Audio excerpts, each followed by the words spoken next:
जी आप लोग भी आ जाइए। त्रिदेव हम लोग हैं, पचदेव हो जाते हैं।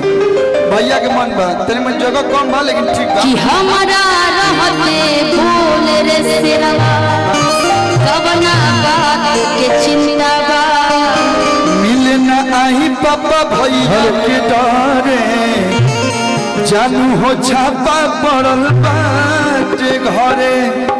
तो जी आपके भाई गोले बा हमारा रहते बोल रे पगली कवना बात के चिंता बा।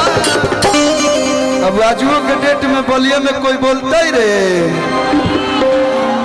जहाँ हमारे कनक भैया हैं, योगेश भैया हैं, ये हमारे कुल भैया हैं, कुंदन भैया हैं, इतने भैया लोग हैं, साथ में सनी भाई हैं। तब आजुओ के बोल दे भैया कि तोरा के कौन